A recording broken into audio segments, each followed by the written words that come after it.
मैं doctor Mukta Dwivedi, associate professor SPC government college Ajmer से बोल रही हूँ। BA part first political science के प्रिय विद्यार्थियों, हम आपके प्रथम प्रश्न पत्र के जो सिलेबस है उस संबंध में अध्ययन करते हैं। यह तो आपको पता ही होगा।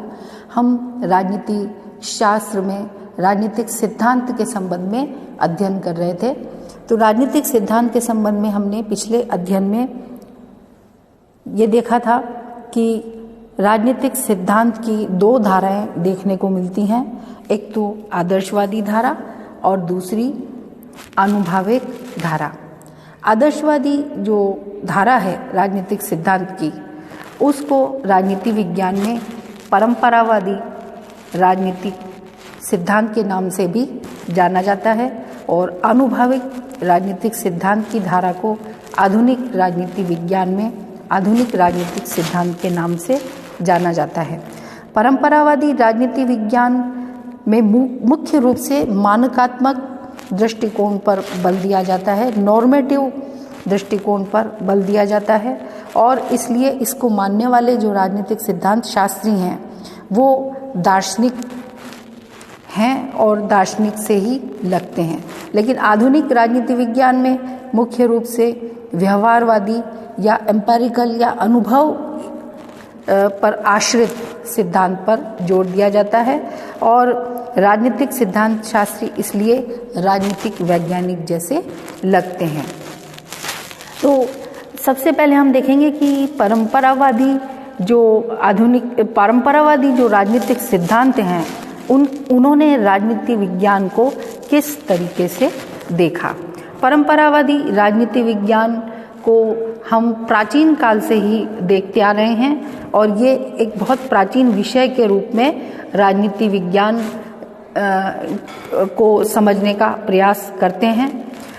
परंपरागत राजनीति विज्ञान से अभिप्राय ये है कि जो राजनीति विज्ञान में व्यवहारवादी क्रांति हुई है, हम उससे पहले के जितने भी राजनीतिक सिद्धांत हैं जो कि परंपरावादी राजनीतिक सिद्धांतों की विशेषताओं की पूर्ति करते हैं, उन्हें हम परंपरागत राजनीति विज्ञान में रख सकते हैं। परंपरागत राजनीति विज्ञान के सिद्धांत जो भी हैं वो सिद्धांतकार के व्यक्तित्व और दृष्टिकोण से प्रभावित रहे हैं। हम प्लेटो से लेकर एक्विनास, रूसो, कांट, हीगल और उनके जो राजनीतिक सिद्धांत हैं उनके द्वारा जो भी प्रतिपादित किए गए हैं उनको हम इसमें देख सकते हैं कि किस प्रकार राजनीतिक सिद्धांत शास्त्रियों के व्यक्तित्व का प्रभाव उनके सिद्धांतों पर पड़ता है। और ये सभी जो विचारक थे उन्होंने राजनीति विज्ञान को दर्शन शास्त्र के एक अंश के रूप में देखा। उनके जो विचार, उनके जो व्यक्तिगत दृष्टिकोण थे, उनका जो चिंतन, उनकी कल्पना, उनका आध्यात्मवाद सभी उनके सिद्धांतों में परिलक्षित होता है।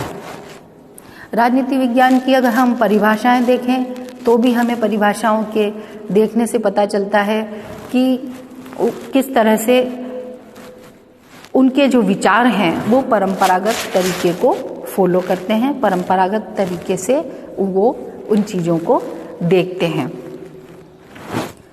जैसे राजनीति विज्ञान की जो परिभाषाएं हैं उसमें गार्नर, ब्लंशली, एक्टन आदि विद्वानों ने राजनीति विज्ञान को राज्य से संबंधित विज्ञान माना है।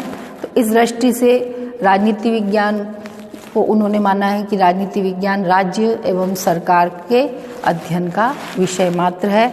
जैसा कि गार्नर ने भी लिखा है, उनका प्रसिद्ध कथन है कि राजनीति विज्ञान का प्रारंभ और अंत राज्य से होता है। ब्लंशली ने लिखा है कि राजनीति विज्ञान वह विज्ञान है जिसका संबंध राज्य से है और जिसकी परम आवश्यक प्रकृति है आधारभूत स्थिति और राज्य का विविध स्वरूप और राज्य के विकास को समझने का प्रयास। एक्टन ने लिखा है कि राजनीति विज्ञान राज्य तथा उसके विकास के लिए अनिवार्य दशाओं से संबंधित है।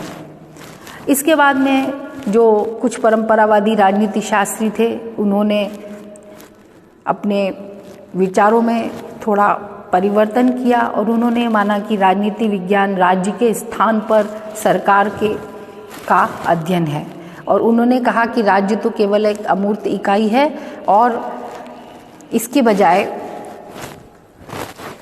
सरकार का अध्ययन जो राज्य का प्रतिनिधित्व करती है उसका अध्ययन किया जाना चाहिए। तो इसमें जेम्स, लीकॉक, सीले इत्यादि को हम देख सकते हैं। तो परंपरावादी राजनीति विज्ञान जो वैज्ञानिक हैं, विद्वान हैं, वो राजनीति विज्ञान को राज्य और सरकार का अध्ययन करने वाले विषय मानते हैं।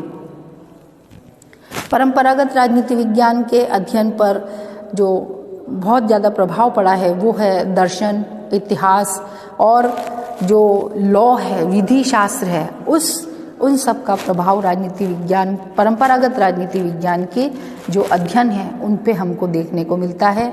और इन्होंने राजनीतिक संस्थाओं के जो संस्थागत ढांचे हैं उनके अध्ययन पर सर्वाधिक जोर दिया है, और इन्होंने माना है कि राजनीति विज्ञान का संबंध केवल ऐसे सिद्धांतों से है जिन्हें राजनीतिक तथ्यों का परीक्षण किए बिना निकाला गया था।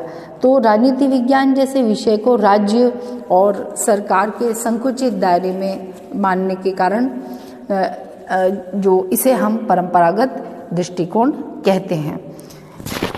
राजनीति विज्ञान का जो क्षेत्र है वो परंपरागत दृष्टिकोण के अनुसार ये मानता है कि राजनीति विज्ञान में राजनीतिक सिद्धांतों का अध्ययन होना चाहिए, जिसके अंतर्गत राजनीतिक विचारों का इतिहास और राजनीतिक सिद्धांतों का अध्ययन किया जाए। राजनीतिक संस्थाओं का अध्ययन, जिसमें संविधान, राष्ट्रीय, क्षेत्रीय और स्थानीय सरकारों का अध्ययन किया जाए। लोक प्रशासन का अध्ययन किया जाए। सरकार के सामाजिक और आर्थिक कार्य और तुलनात्मक राजनीतिक संस्थाओं का अध्ययन किया जाए। तीसरा, उन्होंने ये माना कि दल, समूह और जनमत का अध्ययन किया जाए। दल प्रणाली, दबाव और हित समूह, जनमत तथा शासन में जनता की भागीदारी का अध्ययन किया जाए। अंतर्राष्ट्रीय स्तर पर उन्होंने कहा कि अंतर्राष्ट्रीय संबंध में अंतर्राष्ट्रीय राजनीति, अंतर्राष्ट्रीय विधि, अंतर्राष्ट्रीय संगठन और प्रशासन का अध्ययन किया जाए। तो इस प्रकार परंपरागत राजनीति विज्ञान में राज्य और सरकार के संपूर्ण स्वरूप का अध्ययन और उसके जितने भी अंग हैं उनका अध्ययन करने पर जोर दिया गया। और राज्य और सरकार के अतिरिक्त उसने परंपरागत राजनीति विज्ञान ने और किन्हीं अन्य जो विषय हैं उन पर अधिक रुचि नहीं ली। तो इस तरह से परंपरागत राजनीति विज्ञान की जो अध्ययन पद्धतियां हैं वो भी एक तरह से जो प्रमुख अपना महत्व रखती हैं और प्रमुख रूप से परिलक्षित होती हैं, वो अध्ययन पद्धति हैं दार्शनिक अध्ययन पद्धति। दार्शनिक अध्ययन पद्धति को निगमनात्मक अध्ययन पद्धति का हम एक भाग मान सकते हैं। इसमें अध्ययन करने का तरीका यह होता है कि ठोस तथ्यों पर आधारित अध्ययन नहीं किया जाता, बल्कि कल्पना और आदर्शों पर आधारित अध्ययन किया जाता है। एक तरह से जो विचारक है वो पहले अपना एक आदर्श स्थापित कर लेता है और फिर अपनी कल्पना के द्वारा परिणामों पर पहुंचता है।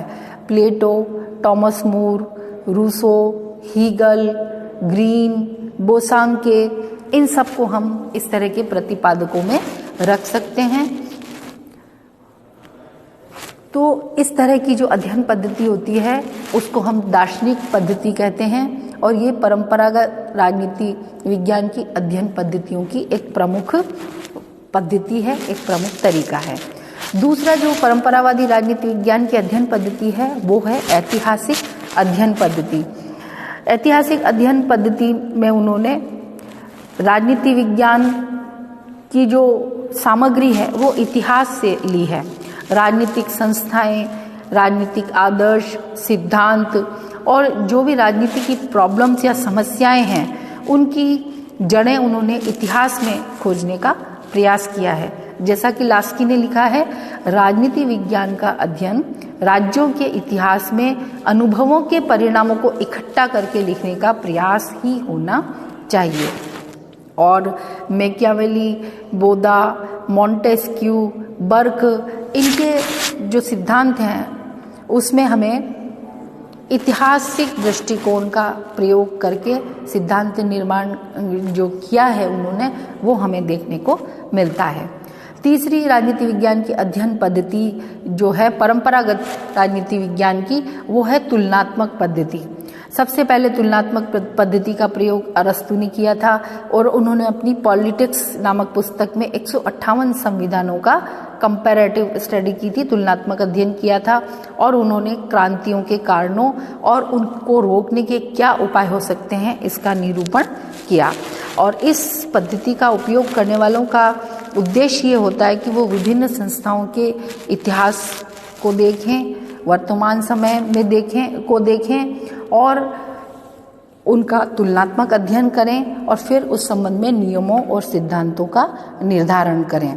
इतिहास में राज्यों के जो विभिन्न अंग हैं उनका विकास कैसे हुआ, उनका पतन कैसे हुआ या उनके विनाश के क्या कारण रहे, इस सब के उदाहरण देखने को मिल जाते हैं। तो तुलनात्मक अध्ययन में इससे हम निष्कर्ष निकाल सकते हैं कि किन कारणों से क्या परिणाम निकला है।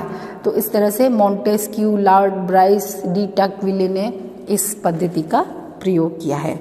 अध्ययन पद्धति जो एक और प्रमुख है परंपरागत राजनीति विज्ञान की, वो है विधि की पद्धति। विधि की पद्धति में राज्य के कानूनी आधार पर बल दिया जाता है और इस पद्धति में राज्य को एक कानूनी इकाई माना जाता है और ये माना जाता है कि राज्य का प्रमुख कार्य कानून बनाना है और उसको क्रियान्वित करना है।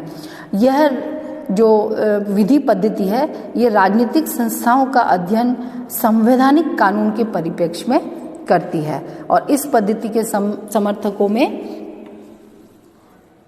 ये बात लोकप्रिय होती है कि राज्य जो कानून बनाता है, राज्य कानून का निर्माण करता है और राज्य कानून का क्रियान्वयन करता है और कानूनों के आधार पर न्याय किया जाता है।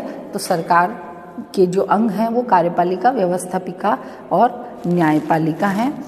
तो इस तरह से राजनीति विज्ञान की जो अध्ययन पद्धतियां हैं वो प्रमुख रूप से दार्शनिक अध्ययन पद्धति, ऐतिहासिक अध्ययन पद्धति, तुलनात्मक अध्ययन पद्धति और कानूनी संवैधानिक अध्ययन पद्धतियों के माध्यम से परंपरागत राजनीति विज्ञानियों ने अपने सिद्धांतों का निर्माण किया।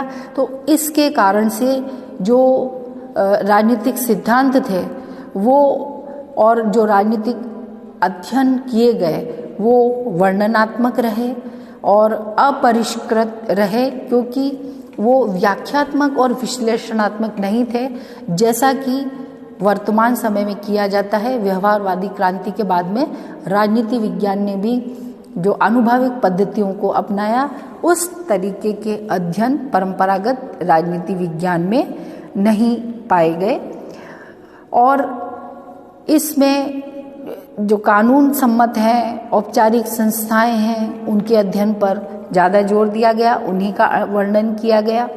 और परंपरागत राजनीति शास्त्रियों ने राजनीतिक संस्थाओं के जो ढांचे हैं और जो उनका औपचारिक संगठन है उनका अधिक ऐतिहासिक और वर्णनात्मक और वैधानिक अध्ययन किया और इसलिए राजनीति विज्ञान में ये आवश्यक माना गया कि समय के साथ में और अधिक समाज के लिए उपयोगी होने के लिए आधुनिक तरीके अपनाने चाहिए और राजनीतिक सिद्धांत निर्माण के किन्हीं और अन्य उपायों का प्रयोग किया जाना चाहिए ताकि राजनीति विज्ञान अपने निष्कर्ष अच्छी तरह से निकाल सके, अच्छे सिद्धांत, ऐसे सिद्धांतों का निर्माण कर सके जिनसे कि पूरे अंतर्राष्ट्रीय समुदाय को, सरकारों को, राज्यों को दिशा निर्देश मिल सके।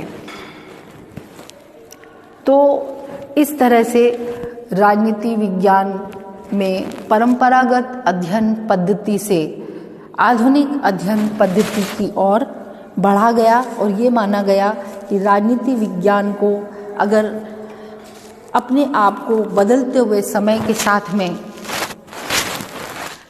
लोग समाज के लिए, आम जनता के लिए, सभी के लिए अगर अपने आप को उपयुक्त बनाना है तो उसको परंपरावाद से आधुनिकता की ओर आना होगा।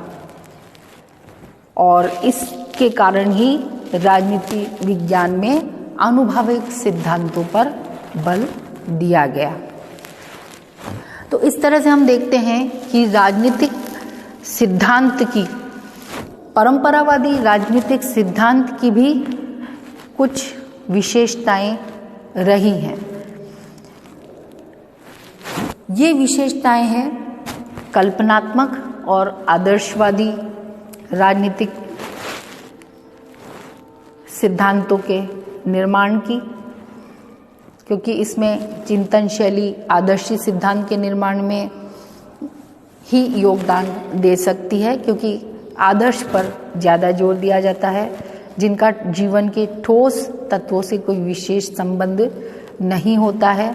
और चूँकि कल्पना पर ज़्यादा जोर दिया जाता है, रचनात्मक स्वरूप, कल्पना के रचनात्मक स्वरूप पर ज़्यादा जोर दिया जाता है, इसलिए कल्पित आदर्श के आधार पर आदर्श राज्य की जो सिद्धांत हैं उन्हीं पर ज़्यादा जोर दिया गया।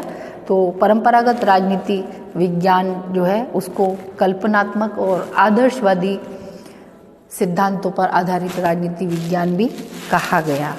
इसमें जो अध्ययन पद्धतियाँ थीं वो अपरिष्कृत परंपरागत अध्ययन पद्धतियाँ थी, जिनका मैंने ऊपर उल्लेख भी किया है।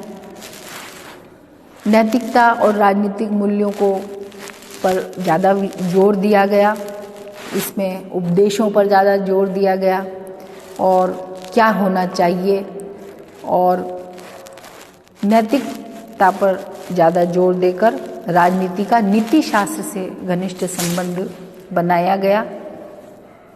राज्य को इसमें एक नैतिक संस्था माना गया। परंपरागत राजनीति विज्ञान में कानूनी औपचारिक संस्थागत अध्ययन पर अधिक जोर दिया गया, और इसलिए ये जो अध्ययन थे परंपरागत वो एक तरह से संकुचित अध्ययन बनकर रह गए। और इसकी एक विशेषता ये रही परंपरागत राजनीति विज्ञान की कि इसमें दर्शन शास्त्र से प्रभावित अध्ययन किए गए, और दर्शन शास्त्र से प्रभावित होने के कारण राजनीति विज्ञान पे दर्शन शास्त्र का बहुत अधिक प्रभाव रहा। और एक प्रमुख विशेषता इसकी ये भी रही कि इसमें व्यक्तिनिष्ठ अध्ययन किए गए। राजनीति विज्ञान के जो परंपरागत सिद्धांत थे उनमें मान्यताएं, अवधारणाएं और जो भी निष्कर्ष निकाले गए वो इनके जो सिद्धांतकार थे उनके स्वयं के व्यक्तिगत अनुभवों और मान्यताओं से उनका निर्माण हुआ। इसलिए इन अध्ययन को व्यक्तिनिष्ठ अध्ययन के तौर पे जाना गया। फॉर एग्जाम्पल, सामाजिक समझौते के सिद्धांत के समर्थकों हॉब्स, लॉक और रूसो तीनों ने मानव स्वभाव पर विचार किया है, लेकिन तीनों ने मानव स्वभाव की व्याख्या अपनी अपनी वैयक्तिक मान्यताओं के आधार पर की है। और इसका परिणाम ये है कि मानव स्वभाव और उस पर आधारित सामाजिक समझौते के जिन सिद्धांतों का निर्माण हुआ वो अपनी अपनी विचारधाराओं के अनुसार हुआ, और तीनों ने ही अलग अलग सिद्धांतों का निर्माण किया। तो इस तरह से हम कह सकते हैं कि परंपरागत राजनीतिक विज्ञान कल्पना और दर्शन पर आधारित है, और अनुसंधान और विश्लेषण की जो प्रमुख विधियां हैं वो ऐतिहासिक और वर्णनात्मक रही, और जो उनके निष्कर्ष थे उनको उन्होंने तर्क पर आधारित किया, और शासन प्रणालियों के औपचारिक, कानूनी और संस्थात्मक इंस्टीट्यूशनल अध्ययन पर जोर दिया, और अमूर्त यानी निगमनात्मक काल्पनिक सिद्धांतों के निर्माण में इस तरह से बल मिला। और इसलिए परंपरागत राजनीति विज्ञान को एक तरह से परंपरागत या पुराना माना जाने लगा, और इसके स्थान पर नए राजनीति विज्ञान जिसमें कि आनुभविक विश्लेषण हो उस पर अधिक बल दिया जाने लगा। और इस तरह से राजनीति विज्ञान ने अब धीरे धीरे इस बात की आवश्यकता पर महसूस की कि परंपरा से आधुनिकता की ओर चलना बहुत आवश्यक है। तो हम अगले अध्ययन में देखेंगे कि परंपरावाद से आधुनिकता की ओर राजनीति विज्ञान किस तरह से अपना सफ़र करता है। Keep learning, keep growing. Thank you very much.